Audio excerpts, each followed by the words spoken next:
ಇವತ್ತಿನ ವಿಡಿಯೋ ಏನಪ್ಪ ಅಂದರೆ ಕಮಲ ಏಕಾದಶಿಯ ಬಗ್ಗೆ ನಾವು ತಿಳ್ಕೊಳ್ಳೋಣ. ಕಮಲ ಏಕಾದಶಿ ಬಂದು ಹಿಂದೂ ಧರ್ಮದಲ್ಲಿ ಅತ್ಯಂತ ಪುಣ್ಯಕರವಾದ ಏಕಾದಶಿಗಳಲ್ಲಿ ಅದು ಒಂದು ಕೂಡ ಕಮಲ ಏಕಾದಶಿ ಆಗಿರುತ್ತದೆ. ವಿಶೇಷವಾಗಿ ಅಧಿಕ ಮಾಸದಲ್ಲಿ ಬರುವ ಏಕಾದಶಿ ಇದು. ಈ ಏಕಾದಶಿಯನ್ನು ದೇವಿ ಲಕ್ಷ್ಮೀ ಅವತಾರವಾದ ಕಮಲಾದೇವಿಗೆ ಸಮರ್ಪಿತವಾಗಿದೆ. ಕಮಲ ಎಂದರೆ ಕಮಲದ ಮೇಲೆ ಆಸೀನಳಾದ ಮಹಾಲಕ್ಷ್ಮಿ. ಪುರಾಣಗಳ ಪ್ರಕಾರ ಒಬ್ಬ ಬ್ರಹ್ಮಪುತ್ರನು ದುಷ್ಟನ ಜೀವನ ನಡೆಸುತ್ತಿದ್ದನು. ಅವನ ಕುಟುಂಬವು ಅವನನ್ನು ಮನೆಯಿಂದ ಹೊರಹಾಕಿತ್ತು. ನಂತರ ಅವನು ಕಾಡಿನಲ್ಲಿ ಅಲೆದಾಡುತ್ತಾ ಒಬ್ಬ ಋಷಿಯ ಆಶ್ರಮಕ್ಕೆ ತಲುಪಿದನು. ಅಲ್ಲಿ ಋಷಿಗಳು ಅವನಿಗೆ ಕಮಲ ಏಕಾದಶಿಯ ಮಹತ್ವವನ್ನು ತಿಳಿಸಿ ಉಪವಾಸ ಮತ್ತು ವಿಷ್ಣು ಪೂಜೆ ಮಾಡುವಂತೆ ಹೇಳಿದರು. ಅವನು ಭಕ್ತಿಯಿಂದ ಉಪವಾಸ ಆಚರಿಸಿ ಶ್ರೀ ಮಹಾವಿಷ್ಣುವಿನ ಆರಾಧನೆ ಮಾಡಿದನು.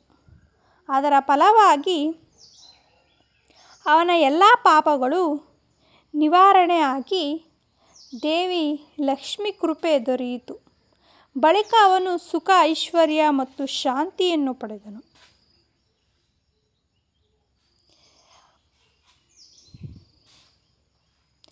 ಈ ಏಕಾದಶಿಯ ದಿನದಂದು ಶ್ರೀ ಮಹಾವಿಷ್ಣು ಮತ್ತು ಮಹಾಲಕ್ಷ್ಮಿಯ ಅನುಗ್ರಹ ದೊರೆಯುತ್ತದೆ. ಪೂಜೆ ಮಾಡೋದ್ರಿಂದ ನಮಗೆ ಮಹಾವಿಷ್ಣುವಿನ ಅನುಗ್ರಹ ದೊರೆಯುತ್ತದೆ. ಪಾಪ ನಿವಾರಣೆ ಆಗುತ್ತೆ ಅಂತ ನಂಬಿಕೆ, ಧನ ಐಶ್ವರ್ಯ ಪ್ರಾಪ್ತಿ ಆಗುತ್ತೆ ಅನ್ನೋದು ಒಂದು ನಂಬಿಕೆ, ಮೋಕ್ಷ ಕೂಡ ದೊರೆಯುತ್ತೆ ಅಂಥೇಳಿ ಈ ಕಮಲ ಏಕಾದಶಿಯನ್ನು ಪೂಜೆ ಮಾಡೋದ್ರಿಂದ ಮೋಕ್ಷ ಪ್ರಾಪ್ತಿ ಆಗುತ್ತೆ ಅಂತ ಪುರಾಣಗಳ ಉಲ್ಲೇಖ ಕೂಡ ಆಗಿದೆ.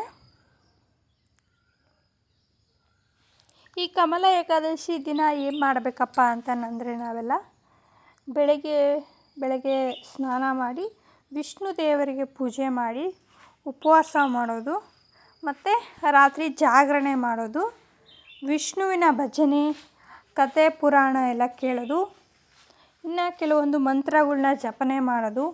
ಓಂ ನಮೋ ನಾರಾಯಣಾಯ, ಓಂ ನಮೋ ನಾರಾಯಣಾಯ, ಓಂ ನಮೋ ನಾರಾಯಣಾಯ ಅಂತ 108 ಬಾರಿ ಇಲ್ಲ 1001 ಬಾರಿ, 51 ಬಾರಿ, 21 ಬಾರಿ, 11 ಬಾರಿ ಪಠಣ ಮಾಡೋದ್ರಿಂದ ವಿಷ್ಣುವಿನ ಕೃಪೆ ನಮಗೆ ದೊರೆಯುತ್ತದೆ.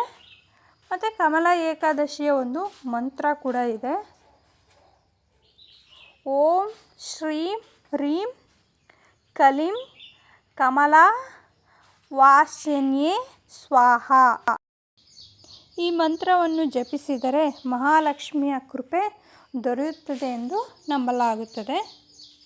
ಏಕಾದಶಿ ಪ್ರಾರಂಭ ಆಗುವ ಸಮಯ ಬಂದು 26ನೇ ತಾರೀಕು ಬೆಳಗಿನ ಜಾವ 5:10 ಸ್ಟಾರ್ಟ್ ಆಗಿ 27ನೇ ತಾರೀಕು 6:21 ಕಮಲ ಏಕಾದಶಿಯ ಗಡಿಗಳು ಇರುತ್ತದೆ. ಮತ್ತು ದ್ವಾದಶಿಯಲ್ಲಿ ನಾವು ಉಪವಾಸವನ್ನು ಬಿಡಬೇಕು. ನೋಡಿದ್ರೆ ನಿಮ್ಗೆ ಈ ವಿಡಿಯೋ ಇಷ್ಟ ಆದರೆ ಲೈಕ್ ಮಾಡಿ, ಶೇರ್ ಮಾಡಿ, ಸಬ್ಸ್ಕ್ರೈಬ್ ಮಾಡಿ. Thanks for watching. ಬಾಯ್.